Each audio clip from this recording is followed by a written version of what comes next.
COPD ట్రీట్మెంట్కు ముఖ్యమైన first ఇచ్చే advice ఏంటి అంటే స్మోకింగ్ సెసేషన్, అంటే పొగ తాగటం ఆపటం.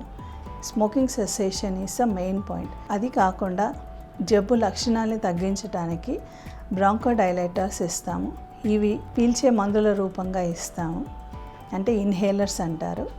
వీటి ద్వారా వాళ్ళకు శ్వాస సమస్య తగ్గుతుంది.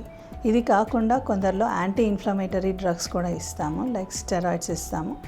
అవి కూడా ఇన్హేల్డ్ కార్టికోస్టెరాయిడ్స్ ఇస్తాము. ఇవి కూడా పీల్చే మందులే, ఇన్హేలర్స్ రూపంగానే ఇస్తాము.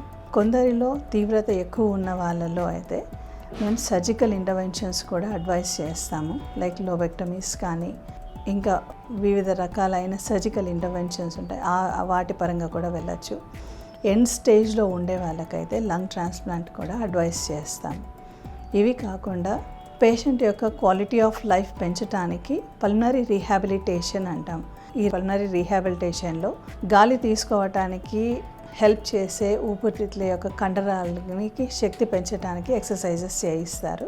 దాంతోపాటు లింబ్ ఎక్సర్సైజెస్ కూడా చేయిస్తారు. ఇది పేషెంట్ యొక్క లైఫ్ క్వాలిటీ పెంచుతుంది. అదేవిధంగా సిఓపిడి ఉన్న వాళ్ళల్లో ఎక్కువగా ఇన్ఫెక్షన్స్ వచ్చే ఛాన్సెస్ ఉంటాయి. సో ఈ ఇన్ఫెక్షన్స్ తగ్గటానికి మనం వ్యాక్సిన్స్ వేయించుకోమని చాలామందికి అడ్వైస్ చేస్తూ ఉంటాము. ఈ వ్యాక్సిన్స్ ఎలాంటివి అంటే ఫ్లూ వ్యాక్సిన్స్, తర్వాత న్యూమోకోకల్ వ్యాక్సిన్స్ అని కూడా అడ్వైస్ చేస్తాం. అండ్ మరీ తీవ్రంగా ఉన్న వారికైతే సర్జికల్ ఇంటర్వెన్షన్స్ అడ్వైస్ చేస్తూ ఉంటాం. రష్ హాస్పిటల్ సుచిత్ర సర్కిల్లో ఈ వ్యాధికి గల ట్రీట్మెంట్ కంప్లీట్గా దొరుకుతుంది. ఈ వ్యాధిని గుర్తించటం అండ్ ఈ వ్యాధికి కావాల్సిన treatment plus rehabilitation, pulmonary rehabilitation services అన్నీ కూడా రష్ హాస్పిటల్లో లభిస్తాయి. Thank you.